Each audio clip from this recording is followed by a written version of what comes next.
Fala, povo lindo! Sejam bem-vindos ao Psique em Alta. Eu sou Ellen Carla e nós estamos no segundo vídeo da série Traumas Emocionais. Então, se você não é inscrito no canal, aproveita e já se inscreve aqui para não perder os próximos vídeos dessa série. Hoje, eu vim falar para vocês como o nosso cérebro reage após os traumas emocionais. Então, fica comigo até o final do vídeo. Você sabia que o trauma emocional ele pode moldar a forma como o seu cérebro funciona, mesmo após muitos anos depois do que algo ruim aconteceu? Lembrando que o trauma não é o que de fato aconteceu no seu exterior, mas como o seu interior reagiu àquilo. O nosso cérebro ele cria um mecanismo de defesa que, com o tempo, acaba nos limitando. E o mais curioso, às vezes você nem percebe, mas nesse momento agora você pode estar reagindo ao trauma.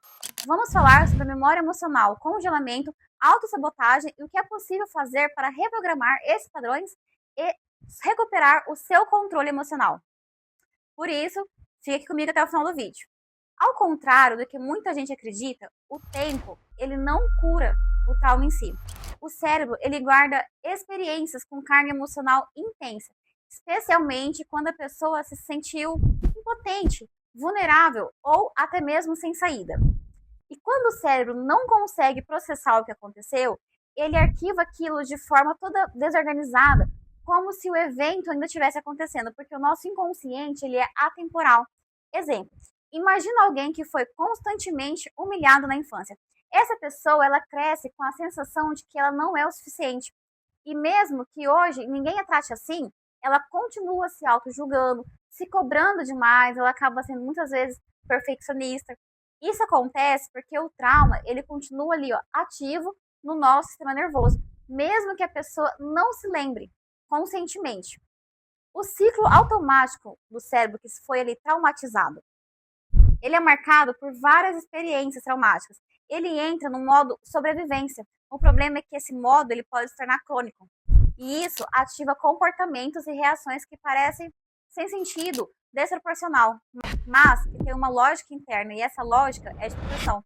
Então, essa pessoa, ela vai lutar como se ela estivesse fugindo de algo, ela pode entrar no modo de congelamento. São respostas automáticas que o cérebro dá diante a gatilhos, como se ele estivesse ali revivendo tudo aquilo que aconteceu.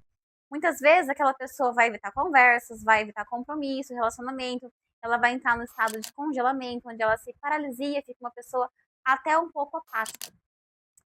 E quando a pessoa se desliga de si mesma, das emoções ou do ambiente, ela pode até parecer um pouco distraída, mas na verdade ela está mesmo revivendo tudo aquilo.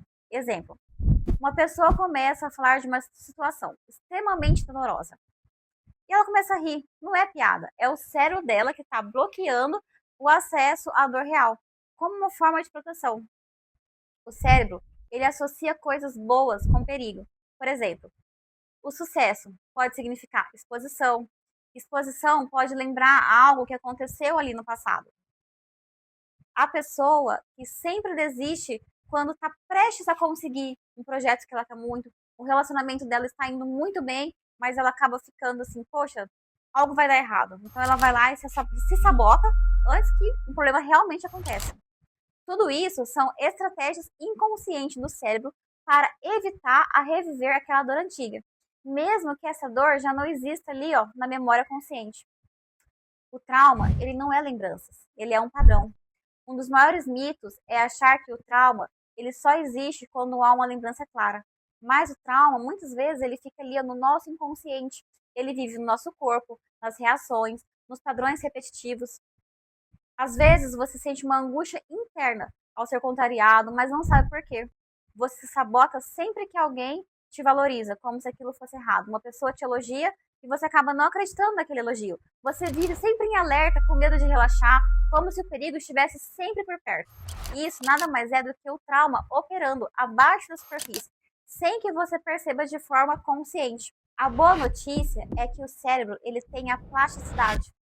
Isso significa que, mesmo que ele já tenha aprendido a sobreviver com trauma, ele também pode aprender a viver com segurança, a viver de uma forma eficaz, sem estar ali naquele estado o tempo inteiro de alerta. Na psicanálise, olhamos para o inconsciente e para as relações do passado de forma que possamos entender os nossos padrões emocionais do hoje. O simples ato de reconhecer o que está por trás daquele sofrimento, daquela determinada atitude, já traz consciência e já nos ajuda a dar início ao processo de cura. Exemplo, uma pessoa que só se envolve com pessoas frias, descobre que na infância o afeto era sempre condicionado. Ao perceber esse padrão, ele começa a se permitir escolher relacionamentos que sejam mais saudáveis para ele mesmo. Também, na hipnoterapia, vai acessar diretamente o inconsciente, permitindo que a pessoa reviva memórias emocionais de uma forma um pouco ali mais segura, consciente do aqui e o agora. Isso desativa aquela resposta do medo e ativa novas redes neurais e mais saudáveis.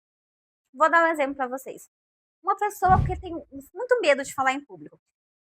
Quando ela é colocada ali naquele estado de hipnose, ela vai lembrar de uma cena que na infância ela foi humilhada por ler em voz alta. Ao ressignificar essa memória, o cérebro ele passa a agir como se aquilo não fosse mais verdade. O trauma para de ser um fator vivo e vira uma história encerrada. Então, pessoal, eu quero que vocês entendam que o trauma ele não define quem você é, mas ele mostra que em algum momento você precisou sobreviver de algum jeito. Tá tudo bem, o que a gente não pode é continuar a vida inteira nesse estado de sobrevivência. Se esse vídeo fez sentido para você e se você quer aprender um pouco mais sobre os traumas emocionais, eu convido você a continuar acompanhando essa série. Curta esse vídeo para que o YouTube entenda que esse conteúdo é relevante e entregue para mais pessoas que também precisam aprender um pouquinho sobre isso. E me conta aqui nos comentários como que está sendo acompanhar essa série junto comigo. Eu leio todos os comentários com carinho e fico muito feliz quando vocês comentam os vídeos, quando vocês compartilham, porque é um assunto que é muito importante a gente falar e ter consciência sobre isso. É muito comum quando a gente vivencia algo, uma dor na vida, uma situação ruim, a gente pegar aquela dor e guardar numa gaveta como se fosse um pedaço de papel, um documento antigo. A verdade é que enquanto aquela dor continua ali guardada, a gente não supera e a gente acaba repetindo, continuando ali naquele ciclo, sabe? Então, vem comigo, vamos dar o primeiro passo para a gente, de fato, nos curar daquilo que passou. E eu convido vocês também a me acompanhar lá no meu Instagram. Eu vou deixar aqui embaixo o login, né, do Instagram para vocês acompanharem. E obrigada e até o próximo Psique em Alta.